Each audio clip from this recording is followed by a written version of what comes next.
Hello everyone, and welcome to today's workshop on Your Brain is a Messy Room. Let's declutter together.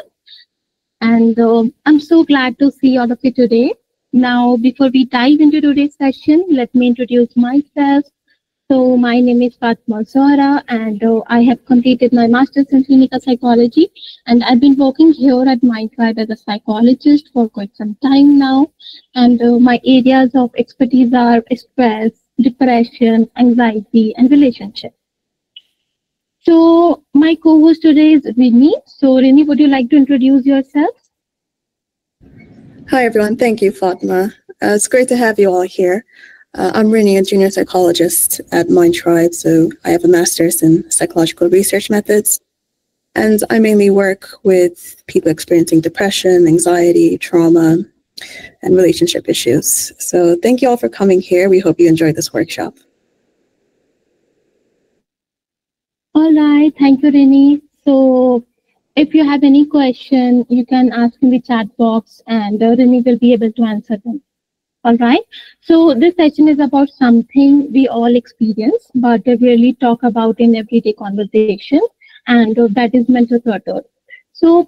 That constant stream of thoughts, the to-do list in our heads, the conversations we replay, the emotions we push aside, and the pressure we feel from a world that never stops moving.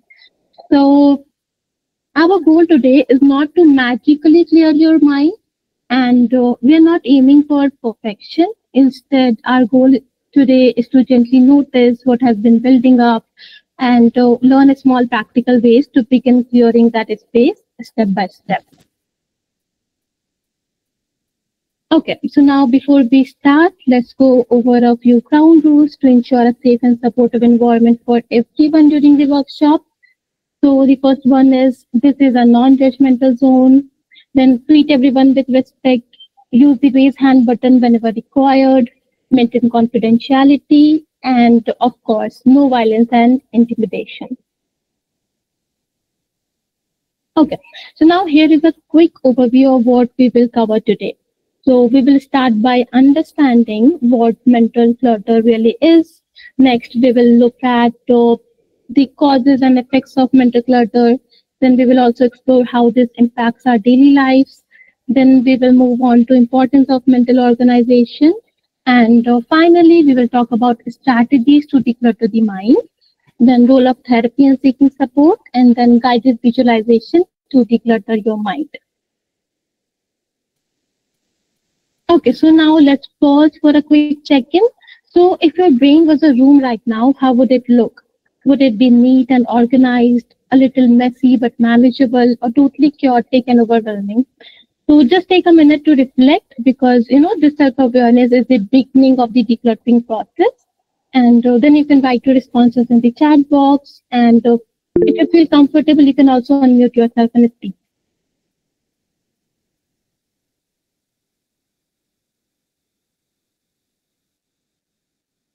All right, so we have some responses. Anumita says chaotic.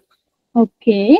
Tanvi says chaotic and overwhelming. Aditi says messy but manageable. Shruti, chaotic and overwhelming. Habiba, also chaotic and overwhelming. Saloni says messy but manageable. Anamika says messy but manageable. Lavanya also says messy but manageable. Priyanka also says messy but manageable. Okay, so it's messy but manageable for a lot of people, I guess. And Akshita also says chaotic and overwhelming. Meghna, messy but manageable. Avantika, chaotic and overwhelming. Anika, messy but manageable.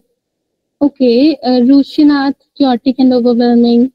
All right, so it is basically messy but manageable and chaotic and overwhelming for a lot of people. So Garima also says chaotic and overwhelming. All right, thank you for your responses. And these responses show that, you are aware about your mental state right now. And that is really good thing, because this awareness will really help you to start the decluttering process. Okay, so now let's move on. Okay. So first of all, let's see what exactly do we mean when we say mental clutter. So mental clutter is the accumulation of thoughts, worries, and distractions that cloud focus and clarity. So basically, mental clutter is the mental noise that builds up over time. Thoughts, emotions, tasks, and worries that have not been sorted through.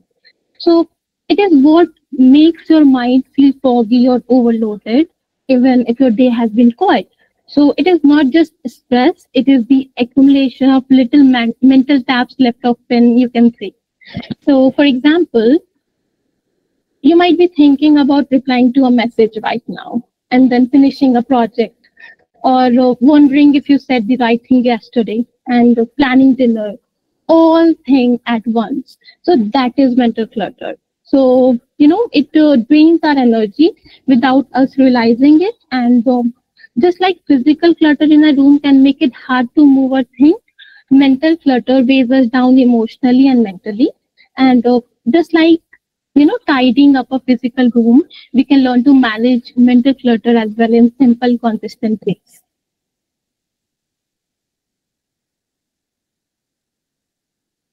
Okay, so now let's talk about how to recognize mental clutter in your own life.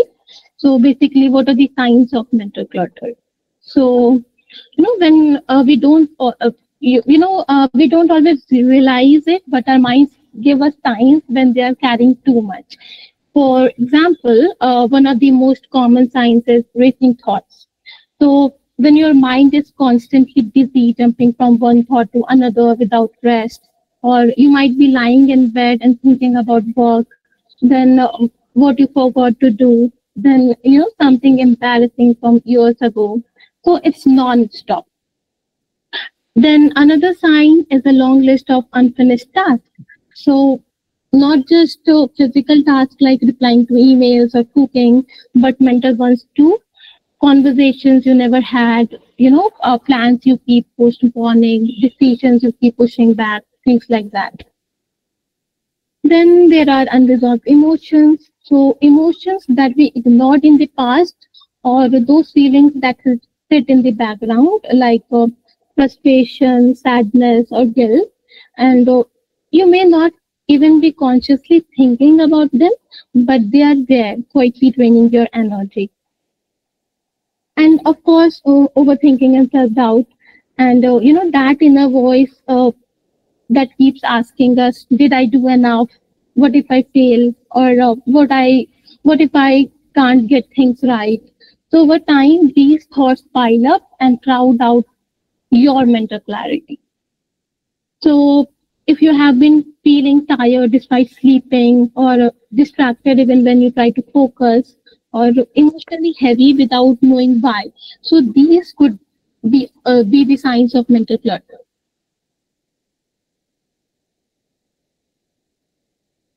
All right, so now that we have identified these signs, now let's look at what happens when mental clutter builds up. So, unorganized thoughts increase stress and anxiety. So, when our mind has too many open tabs, as I said, or if we are thinking about a lot of things at once, then it struggles to prioritize, and everything feels urgent and nothing feels clear. Another impact is poor focus and decision making. So when your thoughts are scattered, it is hard to know what to do next or how to do it well. So at that time, you might find yourself jumping between tasks but not finishing anything. And then there is also the emotional toll, emotional exhaustion. So that feeling of being done even though the day just started. So you have not even faced the challenge yet, but you already feel like you have to run a marathon mentally. So let's take a simple example. Say you have to make a small decision like what to eat for lunch. Okay, but if your mind is already overloaded, even that decision feels hard. So scroll through food delivery apps for 20 minutes and still can't choose. So that is not just indecision, but that is decision fatigue caused by clutter. And over time, this impacts not only our productivity, but our relationships, mood, and confidence, and so many other things. So we will talk about them later on in this session. All right, so now let's understand what actually creates this clutter in the first place. Okay, so some causes are internal, things that start within us, like from inside ourselves, like unfinished tasks that stay on our mental checklist always, or the unresolved emotions like grief, anger, or guilt that have not been processed. Overthinking, where we replay the same thought over and over again. And then there are other causes that are external, basically which are coming from our environment or daily life, not from ourselves. Like information overload, like constantly consuming news, emails, messages, or social media. Digital distractions like the constant pings and pop-ups on your phone or laptop, or societal pressure, the unspoken expectation from society to be productive all the time. And I think we all face that. Or to live up an ideal version of ourselves. So these were some of the internal and external causes of mental clutter. And as you're learning about these causes, it will help you to identify which of these factors show up most in your life. Because once you will know where the clutter is coming from, you can start making small changes to manage it. Right?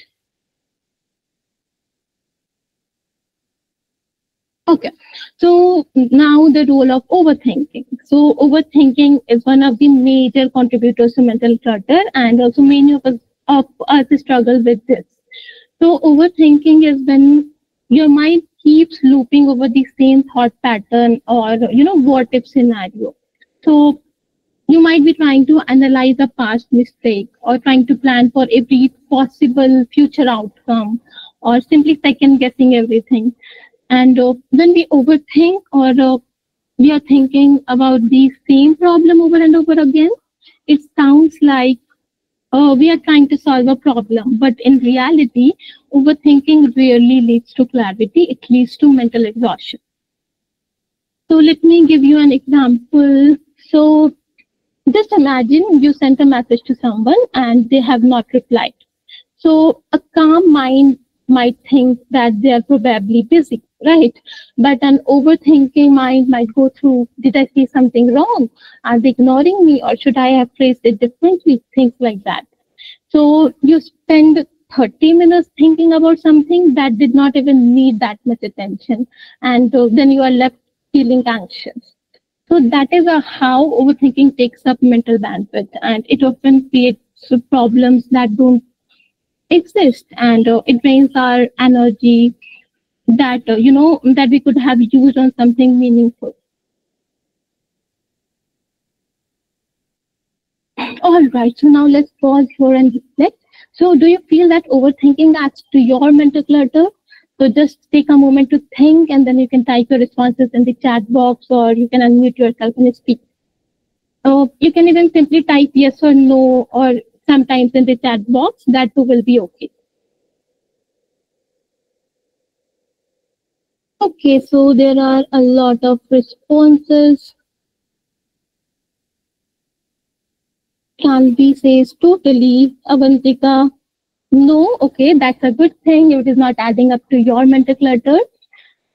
Akshita says yes, very much on daily basis. Anamika says sometimes. Shruti, definitely yes. Priya, yes. Rashika also says yes. Rupashi, yes, it does. Yeah. Sakshi, Karunya, Lavanya, it's yes for all of them. So Risha also says yes. Anumita also says yes, and Priyanka also says yes. And it's yes for a lot of people. So Anamika says yes most of the time, and it takes my sleep away. Yeah, you are so right to say that. Most of the time, we keep on overthinking, and we are not able to sleep at night, and we are not able to focus on any other thing, right? Habib also says sometimes, and Garima, yes. So overthinking is a very common thing. As you can see that it is yes for a lot of people over here. So overthinking is extremely common, and it's really adds up to the mental clutter of a lot of people. And in this session, we will also look up some strategies that we can use to, distract ourselves when we are continuously overthinking. Okay, so now let's move on. Okay, so now let's talk about how unresolved emotions pile up over time. So when emotions don't get processed, they pile up, quietly building mental weight over time. So, we often think that ignoring sadness, guilt, or frustration will help us move on. But we're not eliminating them, right? We're simply just storing them away, and that stored emotion creates internal tension. It distracts our focus, it drains our energy, and it clouds our ability to think clearly or make decisions. For example, when we go through something difficult like a breakup, a loss, or any other disappointment, then at that time we often try to push our emotions aside because it is so painful for us. So, or we don't have the time, energy, or space to deal with them in the moment. And at that time, that might seem harmless, but those feelings don't disappear. They start accumulating over time. And yeah, you can also think of it like stuffing clothes into a drawer.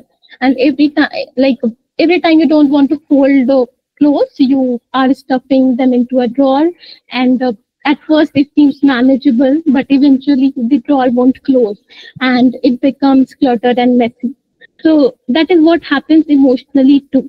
So we carry around unresolved anger, sadness, guilt, or fear, and over time it starts to weigh on us. It shows up in different ways.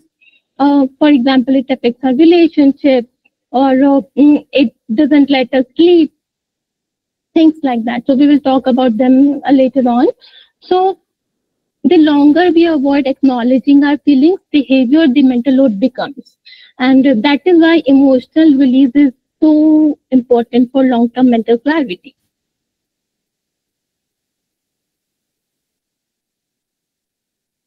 All right, so now let's take a moment to reflect.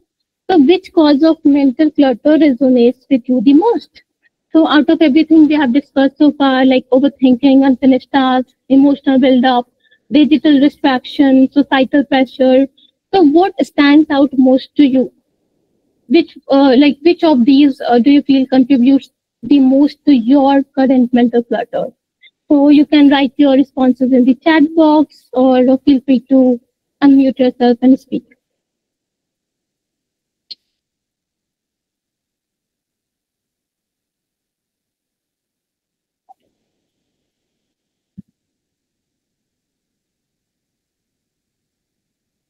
Okay, so we have got some responses. Anika says overthinking. Karunya also says overthinking. Yes, overthinking is a very common cause of mental clutter.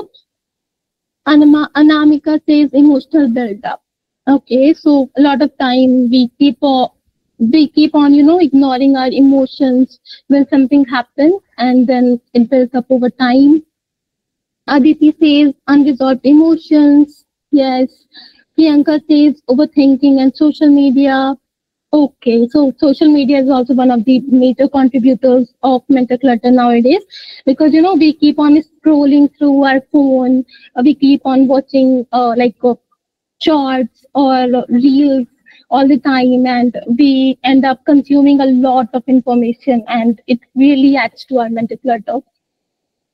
Kanvi also says digital distraction, emotional. Okay. Anumita says all of them. Okay. Okay. So Avantika says emotional build up. Okay. Vipashi says emotional build up. So emotional build up is also answer of a lot of people. So I guess you guys have stored a lot of emotions from the past. So that is why this is adding up to your mental clutter. Meghna is also saying overthinking and digital distraction. Shruti, overthinking and unresolved emotions. Lavanya says digital distraction and overthinking. Priya, overthinking, unresolved emotions, and unfinished tasks. Okay, so unfinished tasks also cause a lot of mental clutter because we are not able to finish any of the tasks. We are not able to focus on any of the tasks, right? Oh, Shruti says brain rot. Okay. Anamika says overthinking and it really affects my work a lot. My mood, my work gets hampered. Yes, you are right. Overthinking can affect a lot of things because when we, keep on thinking over of something over and over again, then we get distracted. We are not able to focus on anything. Uh, Maybe when we will sit to do any task, we will end up overthinking about a particular thing. So it really hampers our work. Parmeet says, I think over availability and over consumption of everything, social media being one of them. Yes, you're right. Rashika Singh says regret from past and overthinking about it. Yeah, so our past can really, really affect our brain. It can really add up to our mental clutter because, as I said, that when we don't solve our past problems, then it adds up and slowly it builds up like mental clutter over time. Aman says unresolved emotional के अलावा सारे reasons. Okay, so it's good at least that your past problems are solved and you don't have any regret about your past thing. Rashika Singh says all too much information, also too much information from others. Okay, yeah, that can also add up to the mental clutter. Rupashi says not able to establish boundaries and assert our own needs. Yes, boundary like boundary is also very important for a clear mind. So if we are not able to establish boundary and assert our own needs, then at that time it can add to our mental clutter. All right, so thank you everyone for your responses. So I think the most common one is the overthinking and digital distraction, right? Okay, so now let's see mental clutter and its impact on daily life. Okay, so mental clutter impacts decision making first of all. So when your mind is full of background noise, so even small choices can feel overwhelming, and you may spend 10 minutes deciding what to wear or what to eat, not because it really matters, but because your brain is already tired from carrying too much. And it also affects relationships. So when we carry emotional baggage or feel distracted, so it is harder to be fully present with people we care about. We may zone out during conversation or respond with irritation or withdraw altogether, and that might affect our relationship. Also, it lowers productivity due to lack of mental clarity. And understanding how deeply this impacts daily functioning can help us see why decluttering is not just helpful, but it is essential.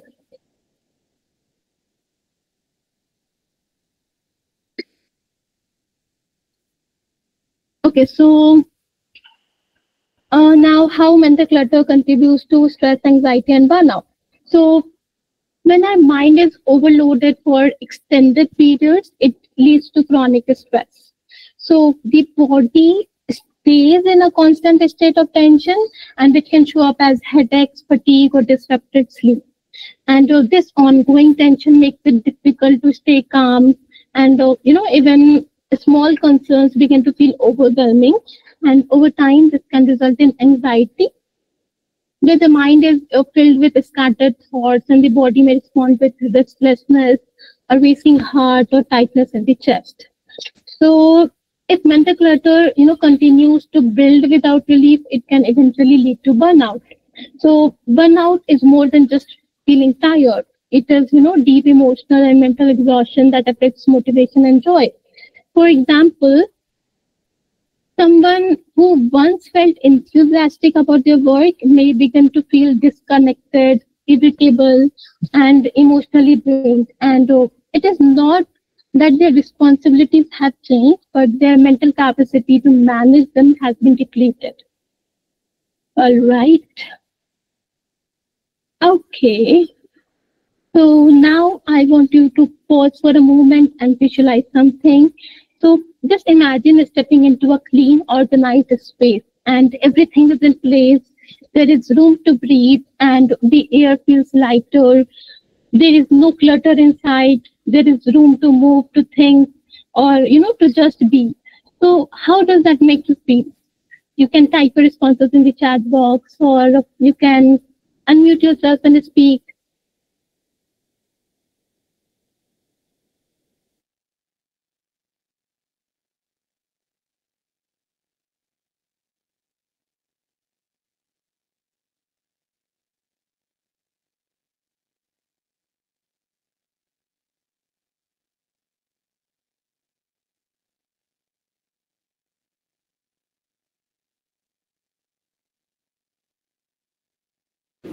Okay, so Kanvi says motivated, relaxed, and positive. Yes. Aditi says peaceful. Akshita says more grounded. Anumita and Sakshi says good and calm. Anamika says very happy and relaxing. Karunya says peaceful. Meghna says relaxed and calm. Lavanya Chauhan also says calm, peaceful, motivated, inspired. Right. So Anika also says I feel very happy and calm looking at it. Exactly. We will feel really happy when our uh, space will be organized and it will be really clean. Priya says relaxed. Yes, obviously. Rashika says would be able to breathe again literally. Right. Rupashi says more relaxed, motivated to work, uplifted mood. Exactly. Avantika says energized and depressed. Anamika says relaxed, calm space, calm, safe, peaceful. Okay. Habiba says calm and happy. And Lisha says it makes me feel free of all the burdens, relaxed and happy. Exactly. So for most of us, a space like that can bring a sense of calm, clarity, and ease. And our nervous system relaxes. We start feeling safe, and we are able to focus in a better way. Right. So now, what if your mind could feel like that? So that is what mental decluttering is also about. It is not about eliminating every thought. It is just about creating mental space so that your thoughts are more organized and your emotions are more manageable and your focus becomes clearer. So now that we have explored how mental clutter feels and where it comes from, let's talk about why it is so important to declutter the mind. So decluttering the mind is essential because a clear mind leads to better focus and sharper decision making. As you guys also said the same thing. So when we remove mental noise, we make a space for creativity and productive thinking.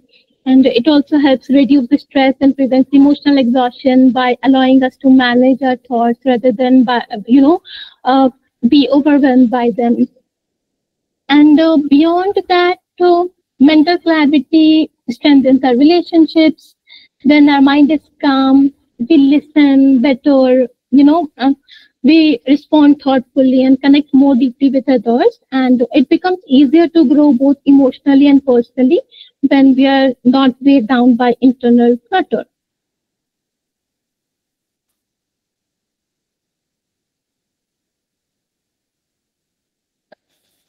Okay, so now let's look at some strategies that can help you declutter the mind. So there are a few simple techniques that you can start using in your daily life to feel less overwhelmed and more mentally organized. So these are journaling, prioritization, social connection, mindfulness and deep breathing, limiting information overload, and decluttering your physical space. So these are small manageable tools that that you can help to declutter your mind. So now let's go through each one of them one by one and understand how these actually help to clear up our mental space and how we can, start using these tools. So first of all, let's begin with the first strategy, that is journaling. So journaling is so simply writing down what is on your mind. So when your mind is busy or overwhelmed, putting your thoughts on paper can help you understand what is really going on inside. So in simple words, journaling helps externalize those thoughts.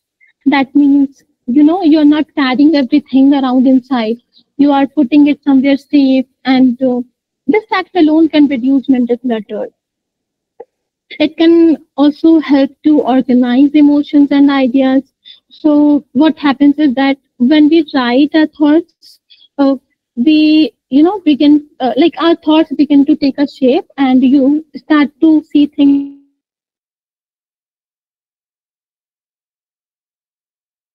or you might be holding on to emotionally. So journaling also promotes self-reflection and emotional release.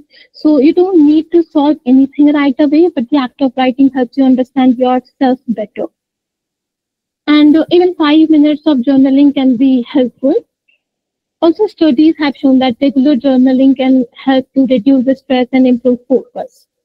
So we can start with something simple like, oh, today I feel this, or what is bothering me right now, things like that.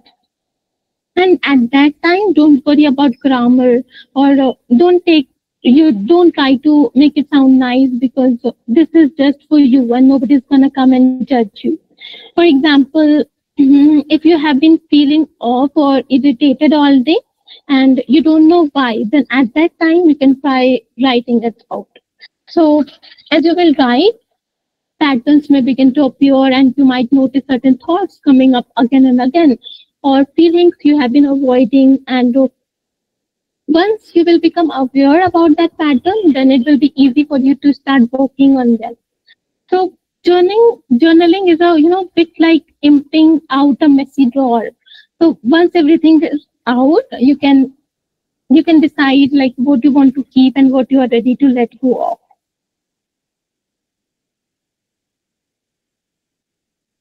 Now, how to perform journaling? So here are some simple tips to help you get started with journaling. So first of all, try to set a routine and try to write at the same time every day. Even it is just for 5 minutes. So, you can maybe try to write in the morning with your tea, or right before bed, whatever works best for you. Second is start with brain dump. So just write whatever is on your mind. So don't worry about grammar, as I said, or don't worry about a structure or anything else. Just let your thoughts flow on paper, because this is gonna be for you and nobody is gonna judge you. So you don't have to worry about anything. Just write whatever is on your mind. Third is after a few days or weeks, you can start looking back to notice patterns. So, you can see if certain thoughts or feelings are showing up again and again. Are there any themes in your emotions? So this can help you understand what your mind is holding on to. Like, recurring worries or self-critical thoughts. And once you see the patterns, you can begin to respond differently, right? So whether that means letting go, setting boundaries, or practicing self-compassion. And now the fourth is use prompts if you get stuck.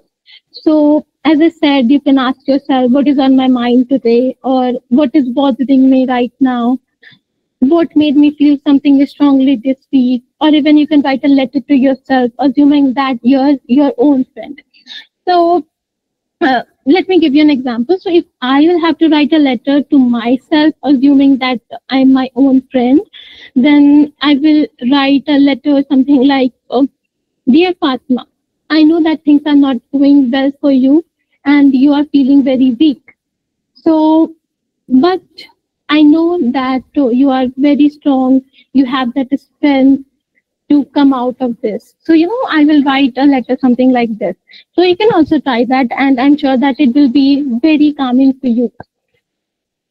And the last step is finally close with gratitude. So, You can write down 1 to 3 things you are thankful for, and it will be really helpful for you to shift your mindset from chaos to calm. So overall, the goal is not to write perfectly. It is just to give your thoughts a space to land and to make a stronger connection with your own self.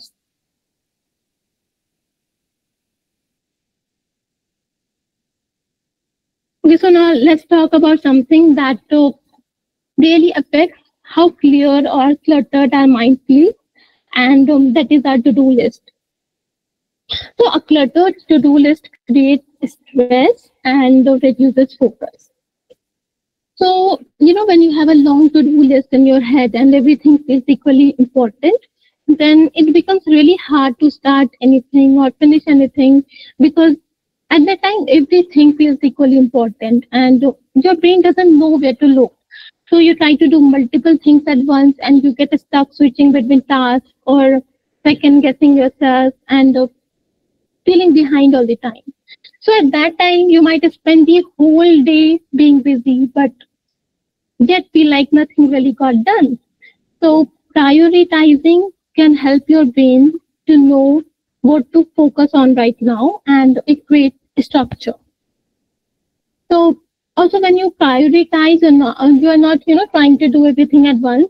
You're choosing what deserves your attention right now, and that makes your day feel more manageable, and it also makes your goal feel more realistic.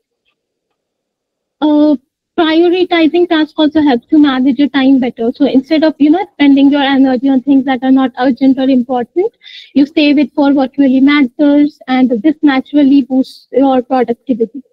And here is something important. So knowing what matters most actually reduces mental overload. So because you're not wasting your energy in deciding what to do in every 5 minutes. So because the decision is already made, so that gives your brain space to focus, to stay calm and get things done.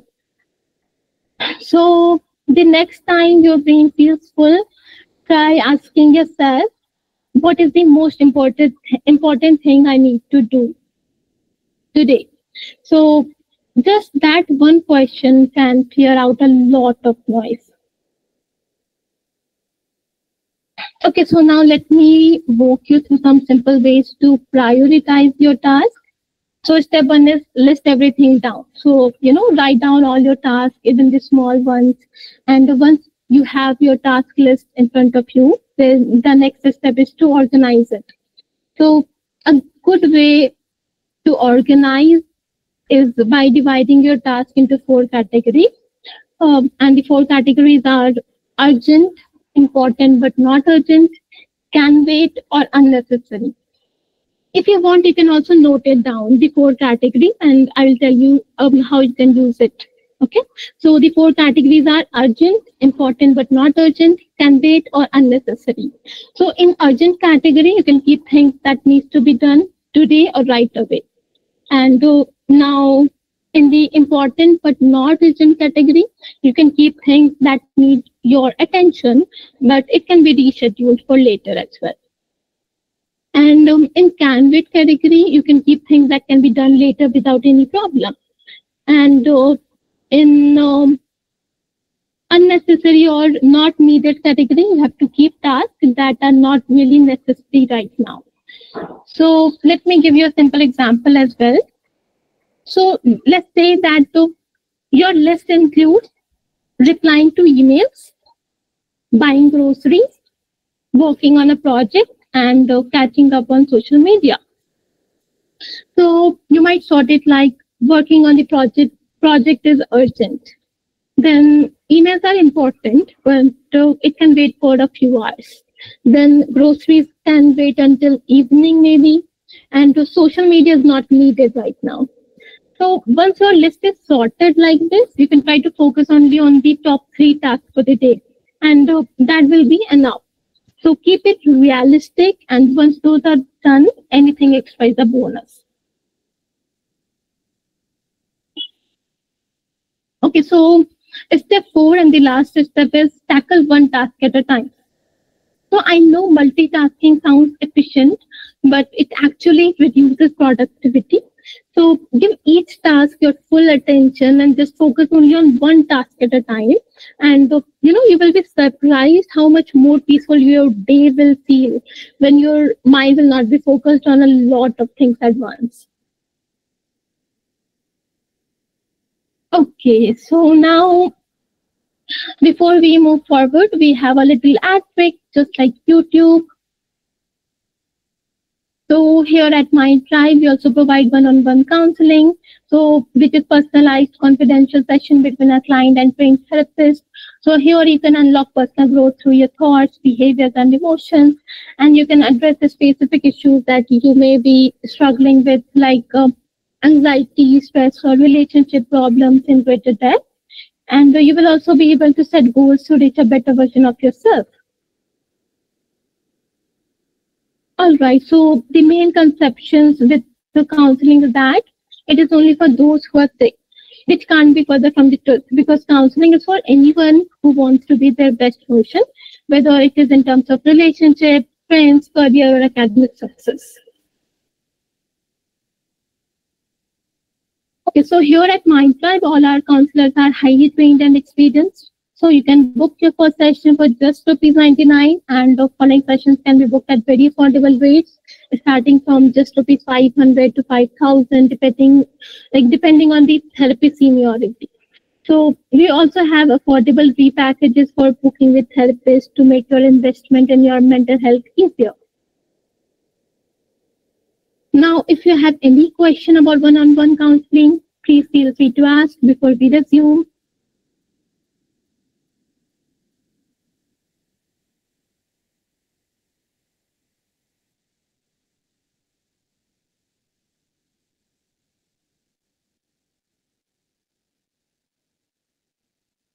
All right, so if you don't have any question, then we can move on. But okay, so we have some questions. So first of all, can we ask to repeat focus on top 3 tasks, please? All right, so I was talking about making a list. So once you will finish making a to-do list, then after that, you have to just focus on top 3 tasks for the day. So you don't have to do all the tasks which is there on the list all at once. You just have to focus on top 3 tasks, and once those are completed, anything extra would be a bonus. Like if you do anything extra from that list, then that would be a bonus. But first of all, you have to complete first 3 tasks from that list. Now, Anamika says where we can see these counselors. So you can see our counselors on our website. So, Rini, can you please send her the link of our website, maybe? Okay, so Rini will send you the link right now. Now, if anybody else have any question, then please go on, or else we will resume. You're welcome, Anamika.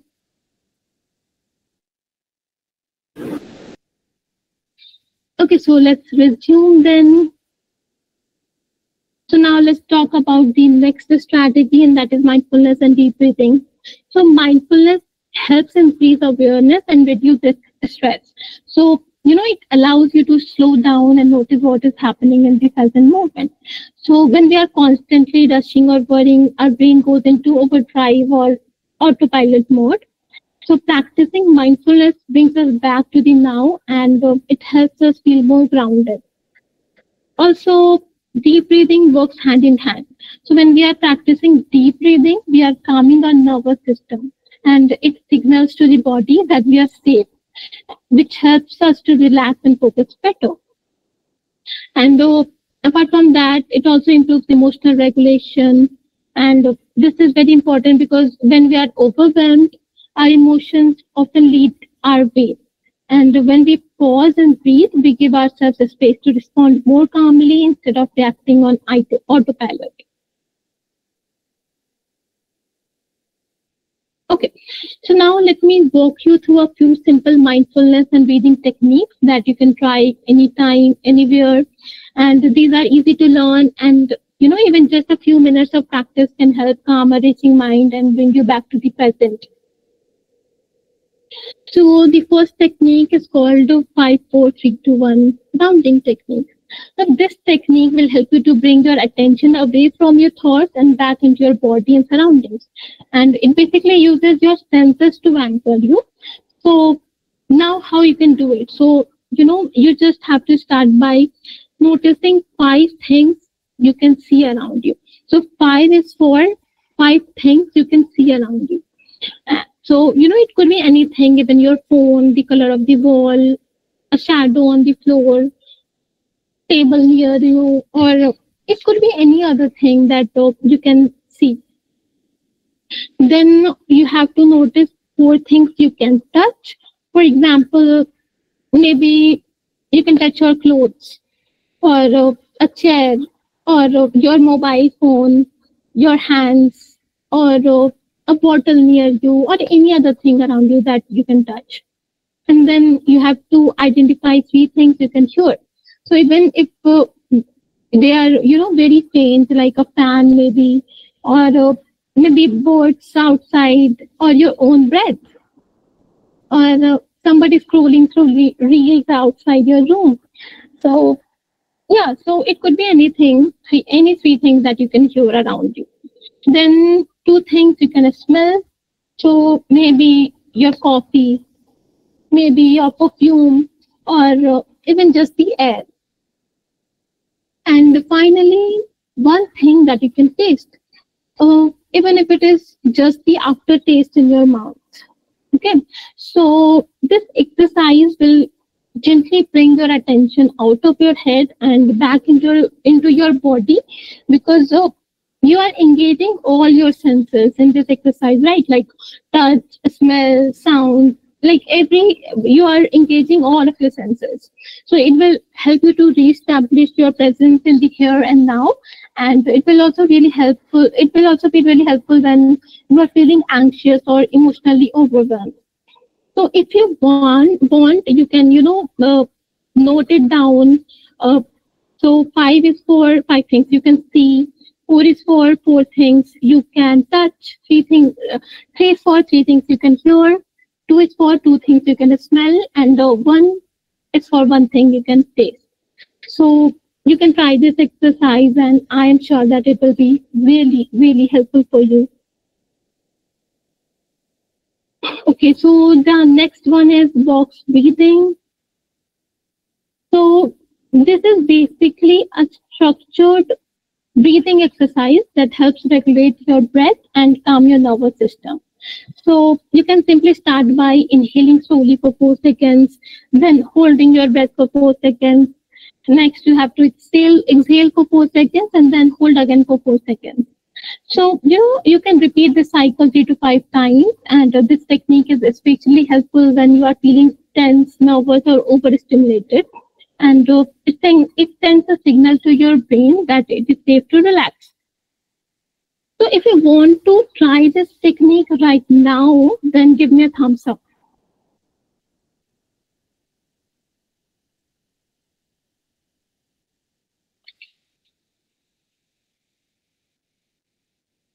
Okay, so let's try it then. So first of all, start by closing your eyes, or if you're not comfortable in closing your eyes, and soften your gaze.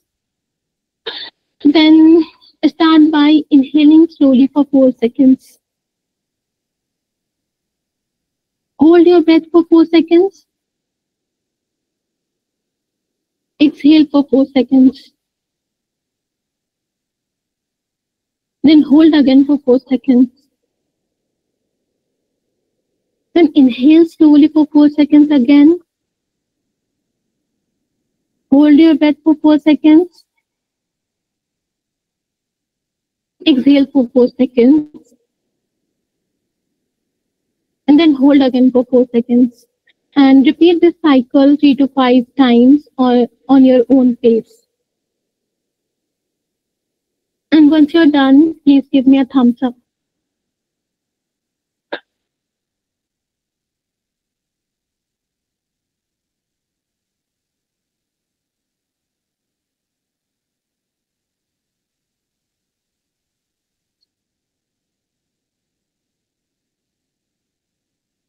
Okay, so how was it? Was it helpful for you?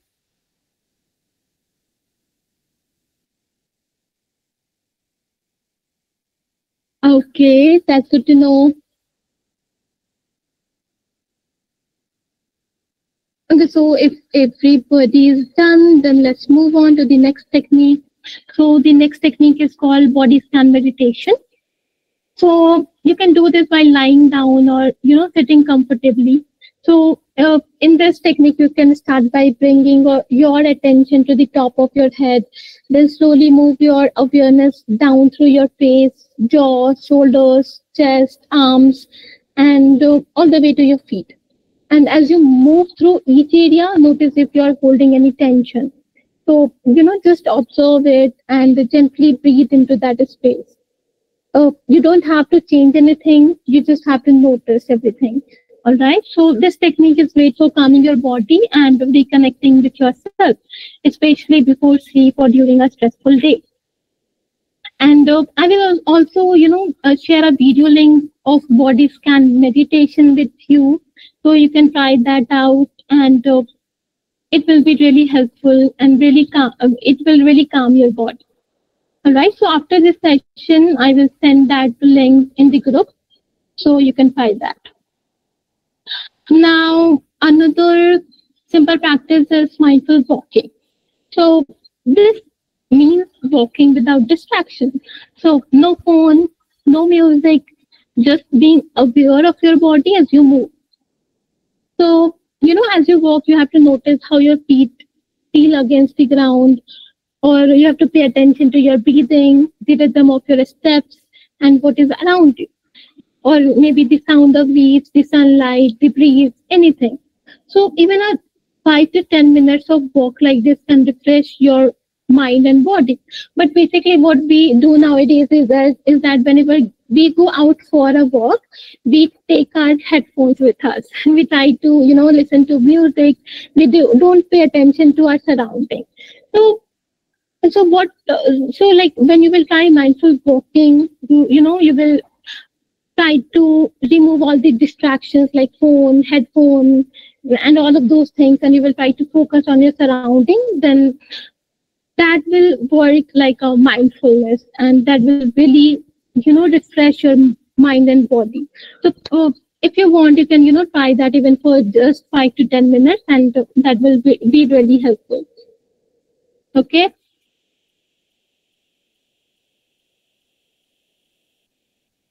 Okay, so now let's talk about something that adds to your mental clutter every day, and that is information overload. So, as we all know that we are constantly taking in content, emails, text, social media, reels, shorts, news, things like that. And while some of it is useful, too much overwhelms the brain. So, digital distractions are one of the biggest causes of mental clutter today. And sometimes we open our phones out of habit when it is not needed also, right?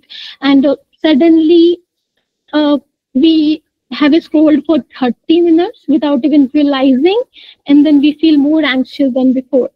So let me give you an example. So you sit down to work, but then you first check your Instagram. One reel leads to another, then a news, or something that stresses you out, and just like that you are distracted and emotionally drained, and you have not even started working. So too much input clutters the mind, and constant notifications keep your brain overstimulated. So taking breaks from screens helps improve focus, reduce stress, and it even helps you sleep better. Okay, so now the question is how to reduce information overload. So here are some strategies that can help you to create a better digital boundaries and reduce unnecessary mental clutter. So first of all, unsubscribe from unnecessary emails and notifications that you don't need, because everything pulls your attention. Even when you will be trying to complete a task, and if you will get a notification, then it will pull your attention, right? So try to curate what enters your space. Also set screen time limits.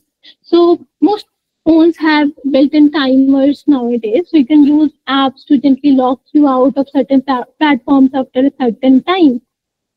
So also take regular digital breaks. So step away from screens between tasks, go for a walk, or go for a mindful walk, as I said, or stretch, or just quietly sit for a few minutes.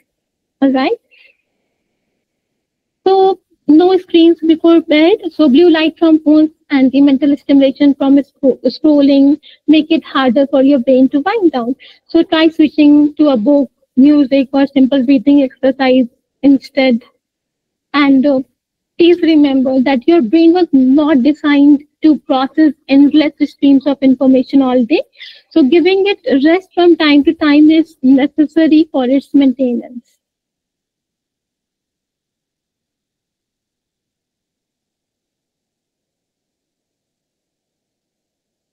All right, so now for a moment, just imagine stepping into a messy, disorganized room. Things are scattered and it is hard to find what you need. How does it make you feel? So, like, will it make you feel overwhelmed, stressed, or confused? How exactly will it make you feel? So, you can type your responses in the chat box, or you can unmute yourself and speak, whatever works for you.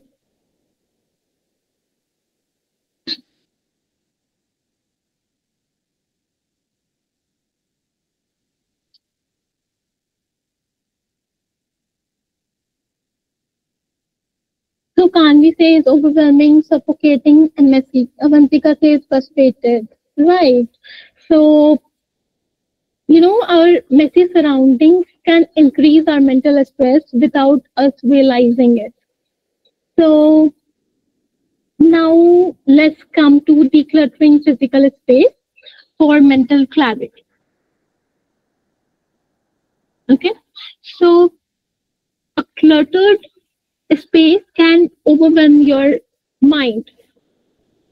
It will make it harder for you to focus and think clearly when your surroundings are messy, and your thoughts can feel as scattered as the surrounding.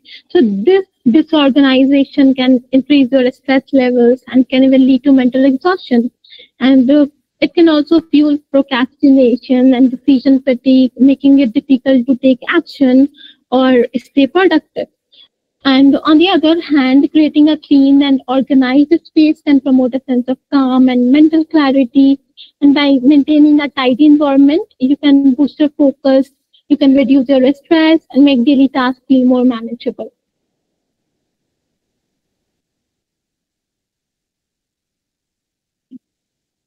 Okay, so now how to declutter your space for mental clarity. So here are some small realistic ways to begin decluttering. So to start with, focus on one area at a time. So don't try to overhaul your whole room at once. It could be, just focus on one area, and it could be your study desk or your table, your workspace, anything. And use the keep, donate, discard rule. So ask yourself, do I really need this? If not, then donate it or throw it away. And this will help to reduce decision fatigue, and it can also, free up mental space. Then set aside just 10 minutes daily for maintaining order. So even a small habits like putting things back in their place can make a huge difference over time. Finally, create a calming environment. So you can use soft lighting, limit clutter and remove things you don't use often. So fewer distractions in your space will lead to fewer distractions in your head too. And by clearing your physical space, you will also be able to clear your mind and give your mind room to breathe.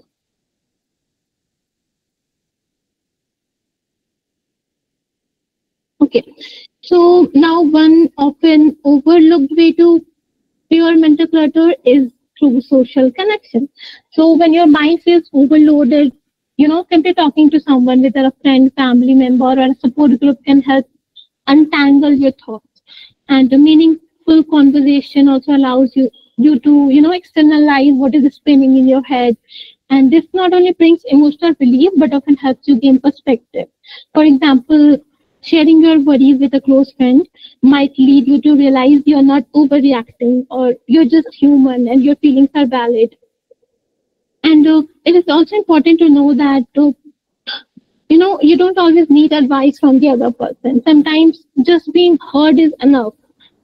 It is more than enough, actually. So, you can reach out to someone you trust when you are mentally overwhelmed, or you can also join a support group or community with shared interests or experiences, or simply you can just catch up with a friend and have an honest conversation about how you're feeling.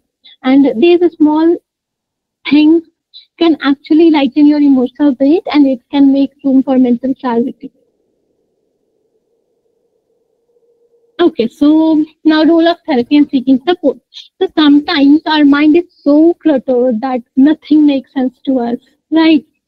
Like we may know the tools, we may know the strategies, even what needs to be done, but we are not able to act on them. That is when therapy can step in a very therapy can step as a very powerful guide. It can become a place where you can pause, unpack, and process everything in a safe, non-judgmental environment. So a therapist can guide you through your thoughts. They can help you to recognize recurring patterns and offer techniques to better manage the stress and emotions. Also, therapy is not about having all the answers, but therapy can help you ask the right questions at the right time and move forward with clarity. And also, please remember that taking support does not make you weak. In fact, it is one of the greatest decisions you make for your mental health, because opening up to a professional or even a trusted person can lighten the emotional load. It can build resilience and make a space for healing.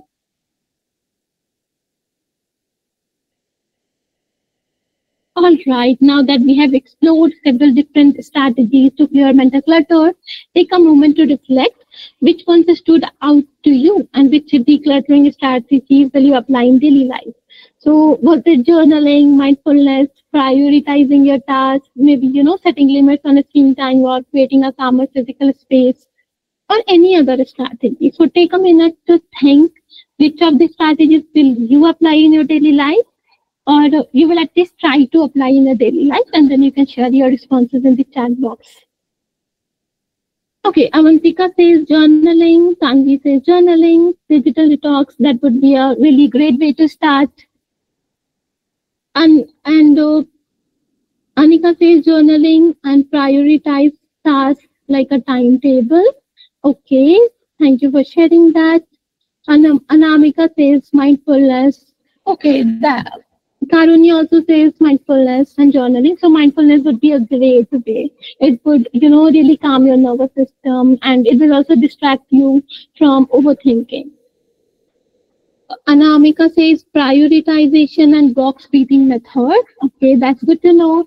And I'm glad that box breathing works for you, and you can now practice that whenever you are feeling overwhelmed.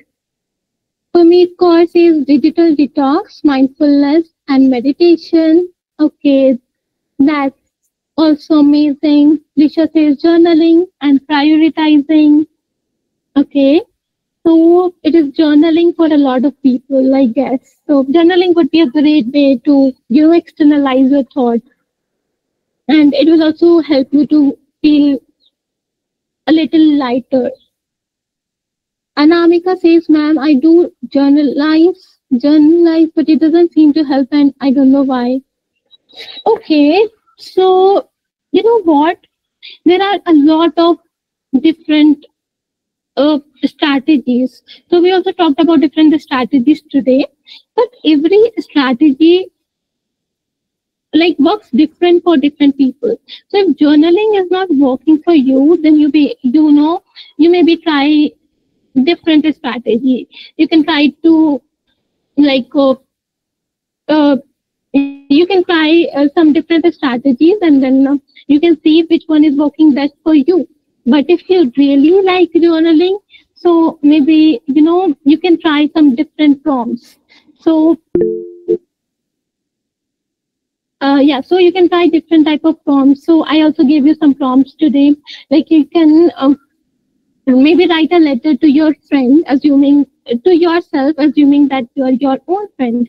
So maybe you can try that if you really like it, and let's see if it works for you. If not, then you can try different strategies, and you can figure out which one is working best for you.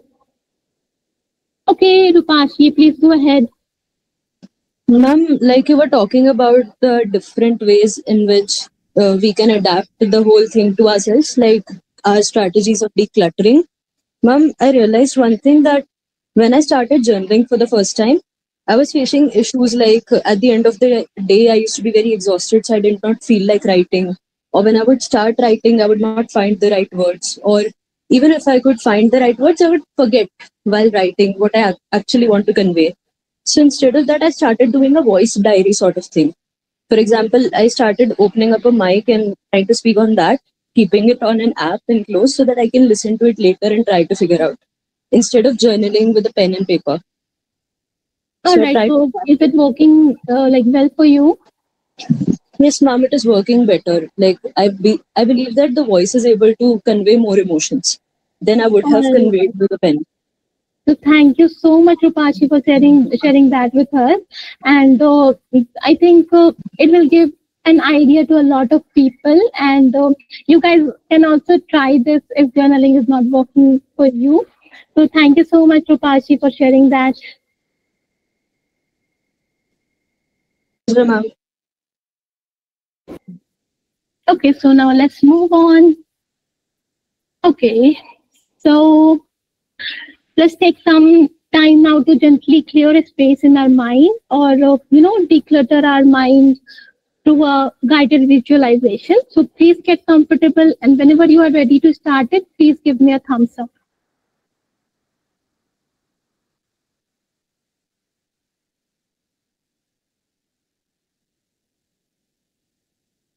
Okay, so let's start then.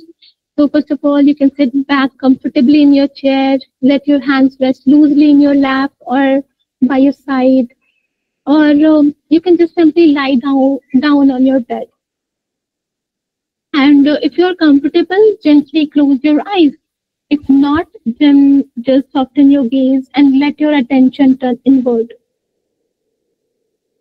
Let's begin with a few slow breaths together.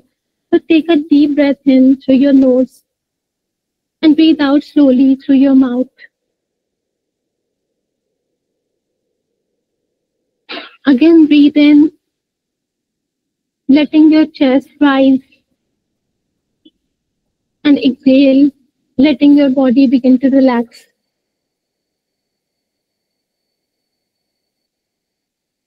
One more time, inhale gently and exhale fully. Now just allow your breath to settle into a natural rhythm.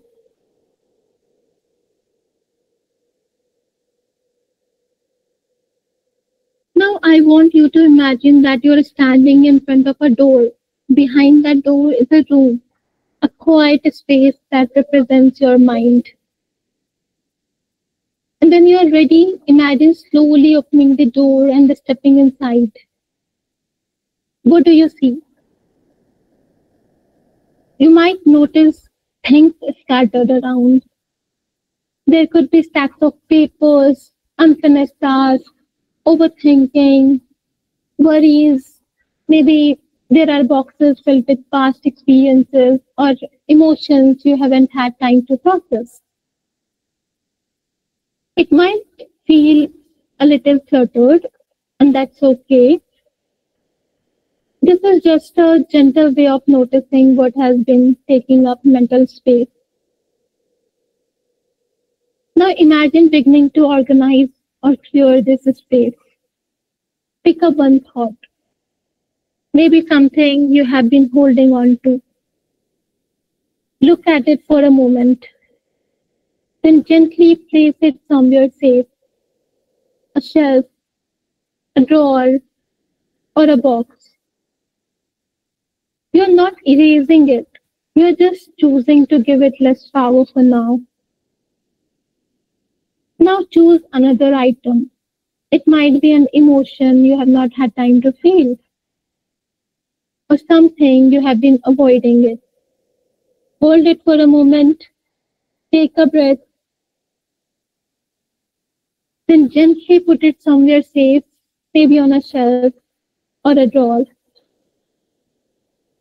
Now, as you go on, you might start to feel the room shift.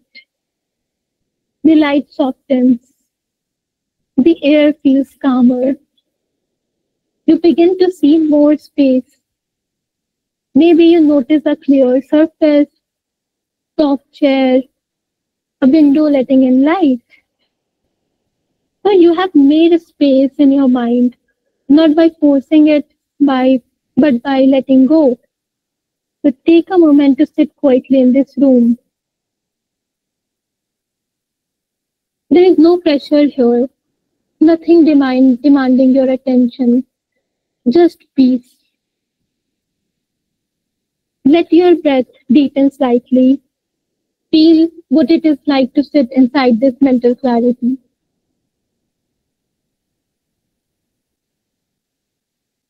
Now slowly begin to return to the present. Bring your awareness back to your breath, back to the feeling of your body sitting in the chair, the sounds around you, the weight of your feet on the ground. When you are ready, you can slowly open your eyes. There is no rush. Take your time. And when you're back, please give me a thumbs up.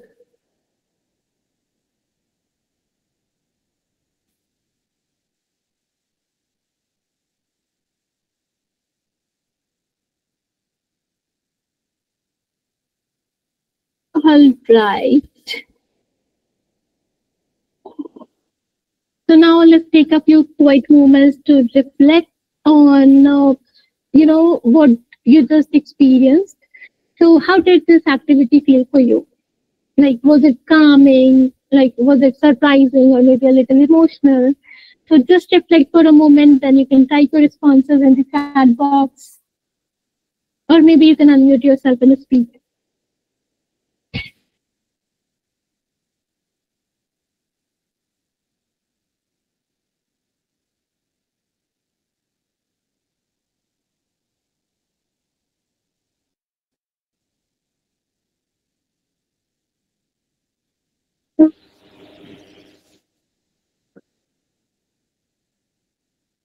Okay, Rupa, she says, so it slowed down the brain and made me feel more grounded. Yes, that's good to know. Anamika says calming and confident for organizing myself better. All right, that is also a great thing.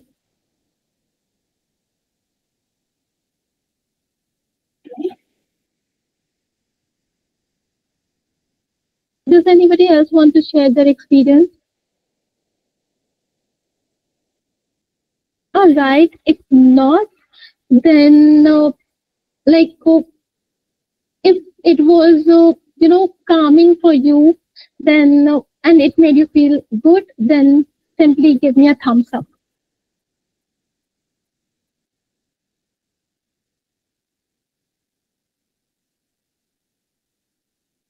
All right. So Anna, and now we have some responses. So Anika says I could visualize everything. It felt first a little angry, seeing my messy room, but then I felt calm and could feel the breeze of calmness after visualizing the clear room. Yes. So that is how it works. So first of all, your brain was really messy, just like a messy room, and then when you cleared up some space, you started feeling a little lighter, a little calmer, and you were able to visualize the clean room. Right. So that's a good thing. Kanvi says uneasy when in cluttered room, things will be done step by step. Realization.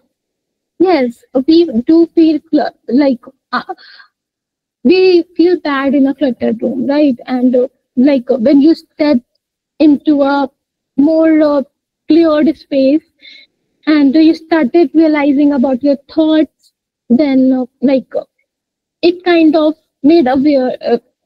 It kind of help you to become aware about your own thoughts. So that is a good thing. Priyanka says relaxing.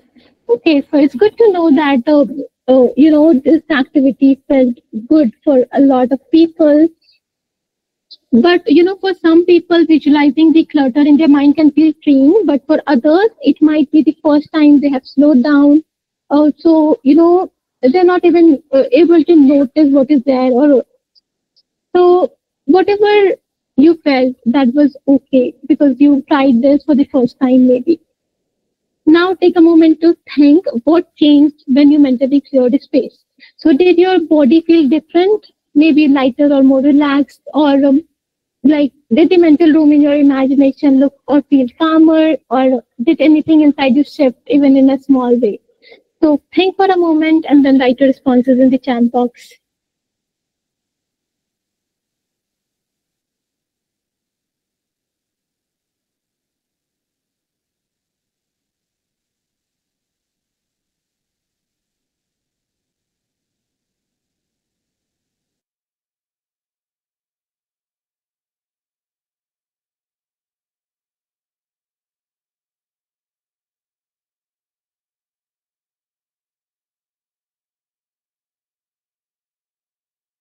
All right, so I think that a lot of you have already shared. So take this question home with you and try to reflect whenever you are free. For now, let's move on. Now, what is one action you will take today to start decluttering your mind? So, just one action that you can take today, maybe writing down your thoughts tonight, or going for a mindful walk with your phone, or organizing a small corner of your desk. So, just tell me about one action that you will take today itself to start decluttering your mind.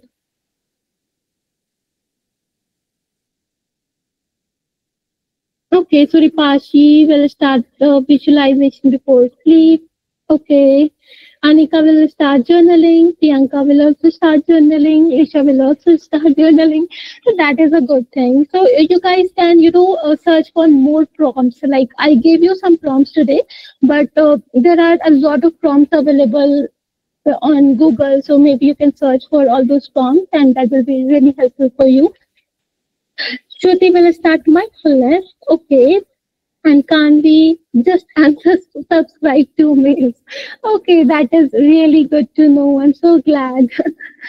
Okay, Rupashi says clear up my Google Drive. Okay, that will also declutter your mind, I'm sure, because our storage also clutters our mind a lot. So that is also a good step. Priyanka will maintain distance from phone. Okay, so you can maybe go for a mindful walk, and that will act as a mindfulness for you. And can we say task management? Okay, so great to hear all of these things. So I'm glad that this session was helpful for you, and today you will be able to take one action to start decluttering your, mind. Kanvi says, okay, Avantika says maintain gratitude list. Okay, so that will also be a great thing. So thank you so much for your responses.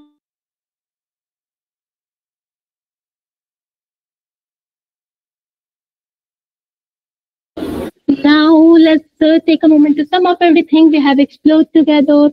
So mental clutter often stems from information overload, emotional stress, and lack of organization.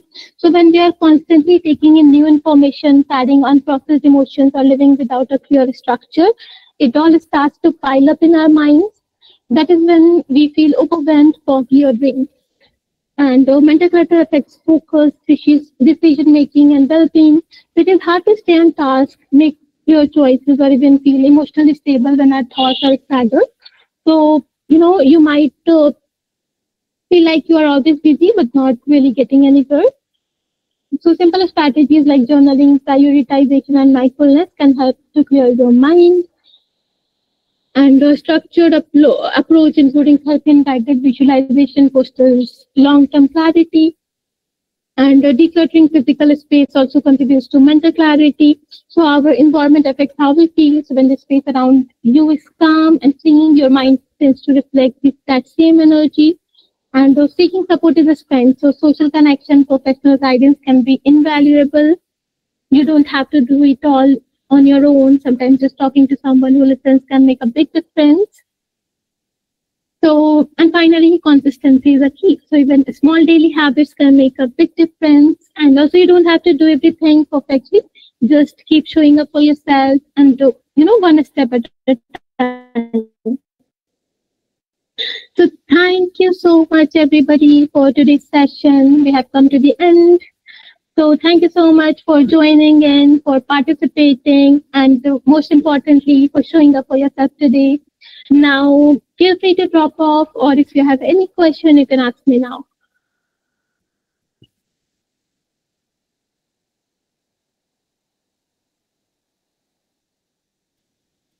You're welcome, Avantika and Priyanka.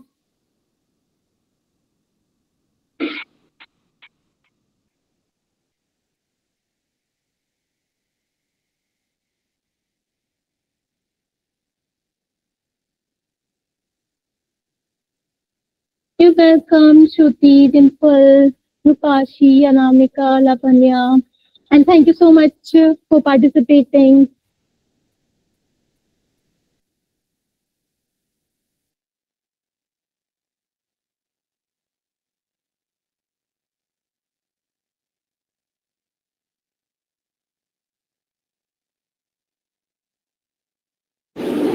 Felicia says, thank you for this session. It is what I needed at this time for sure. Okay, I'm so glad that you got what you wanted and what you needed, and it really helped you. So just, be consistent with trying different strategies. So even if you will take one action, that will also make a big difference in your life. Is somebody saying anything? Sorry, I was switching to speak now. Okay, no problem, no problem. Okay. There's one question you can address it, and I'll be addressing my question. Okay, so what is the question? Sorry, I think I missed that. It was how to deal with overthinking, I guess, by some participant. Okay. So, overthinking, you can deal with overthinking using the strategies that I, shared with you guys today. For example, first of all, overthinking really occupies our mind, right? We keep on thinking about a particular thing on loop again and again. So at that time, you can try some mindfulness techniques. So I shared like 5, 4, 3, 2, 1 technique that will help you to bring your focus to the present. Or you can maybe, try box breathing technique that will also really help you to feel grounded, and it will also calm your nervous system. So, all those mindfulness techniques I shared, maybe mindfulness walking or body scan meditation. So you can try all those things, and that will really help you to deal with overthinking, because it will help you to distract yourself from that moment. Right, so you can try that, and as I said, that I will also share one link of body scan meditation with you. So stay tuned for that, and you can try that as well. And I'm sure that that will also be helpful for you.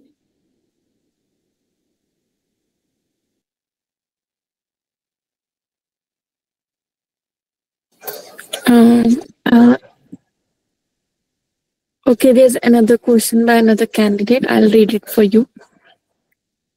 Wait a second. Okay, sure. Yes, excuse. I can't pronounce his or her name. But I'll address the question.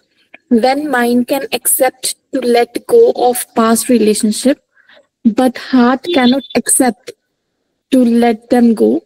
In this situation, overthinking and lack of interest and concentration, and also no focus. How to deal with it? Okay, so Rushnath, I can really understand because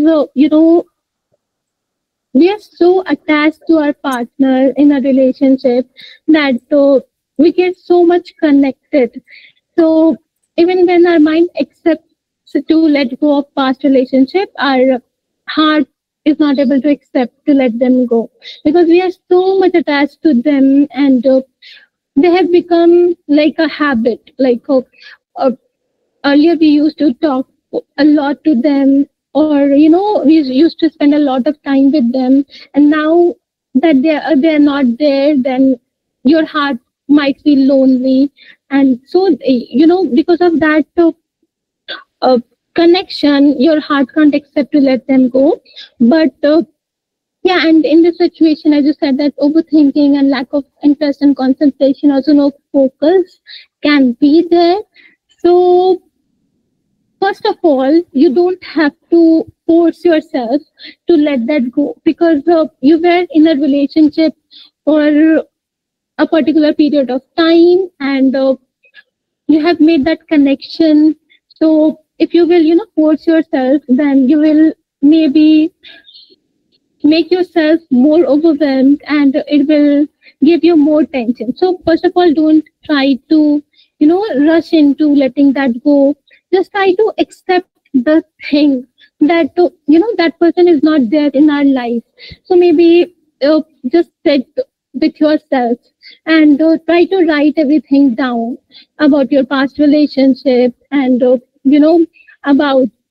what you want and what you are not able to do. And at that time you will be able to maybe clear your mind. You will be able to know about yourself in a better way, what you want and what you need. And at the time, I think you will be able to accept the fact that that person is not there in my life anymore, and that will be really helpful for you.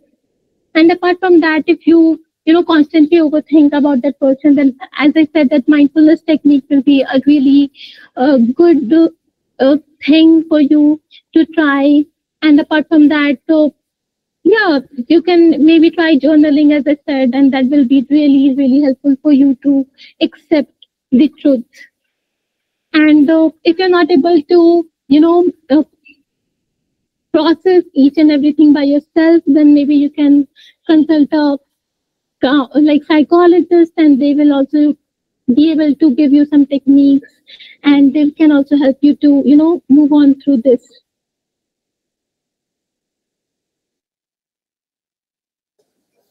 Okay, I guess she would have got her answer. Yes, she told, all right, thank you. So I want to address my question. See, what I feel, I am a very messy kind of person, brain-wise, because brain only operate you. And I have seen it that the same in my physical appearance also, in my phone, laptop, or procrastination, etc. also. So I literally don't know how to begin. Though I know I am currently at a stage that I know that if it will resolve, it will impact me like a cleaner room or something, right? But it fears me that from where should I start, and I get confused and I just distract myself. Currently, I'm not into an overthinking phase because I keep myself busy, like overloaded with work, especially online things, since I'm preparing for my further education or job. So I don't, since I'm an introvert, so I prefer just the coaching or whatever I want to take online only, right? So my digital screen time, almost it is always on laptop or phone, most probably laptop, right? Various things like this webinar I'm attending, for my mental health also I do attend various workshops and anything I can do, right? So can you give a solution for this thing, like where to begin? Or I know the tasks, if I will concentrate on the urgent task and not an necessary one, which you give the solution already, that would help. But that takes courage for me at least to initiate that thing. Like the thing in me is, for example, I'm a big procrastinator. I'll delay things till the end point, and sometimes I'll just freeze or something like that. I hope you're getting what I want to say. All right, I got it. So first of all, I'm really glad that you are so much aware about your thoughts and feelings. So that is the first step to start the decluttering process, and that is a really good thing. So let me give you one more strategy, and this is something different. This is not what I already shared with you all in this session today. So maybe you can, if you're not able to focus, you keep on procrastinating and things like that. So try to set a timer. Okay, so whenever you have to sit and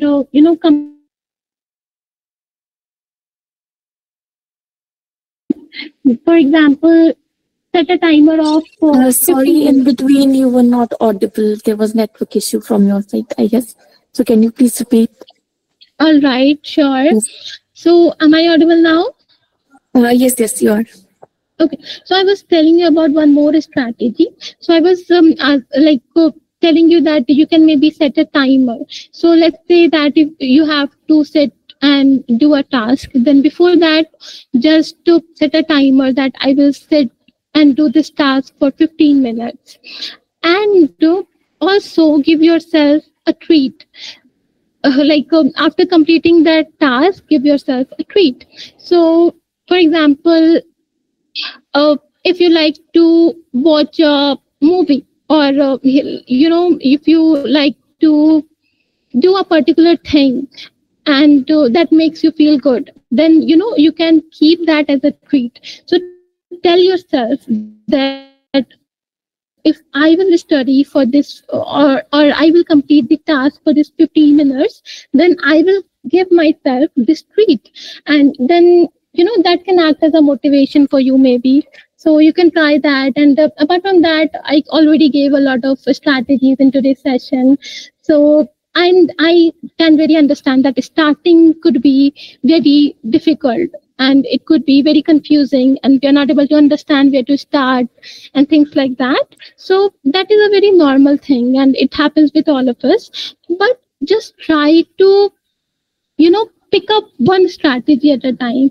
Maybe if you are not able to concentrate well, then as you told me that you will try to sort the list out, and you will try to label them in important, candidate, unnecessary category, and then you will try to sort that out. So just try to start with any of the strategy. Don't think about that too much. And yeah, that is what I wanted to say. And I hope that it was helpful for you. Yes, it will be. Thank you a lot for that thing. And I guess the reward system, I should focus, like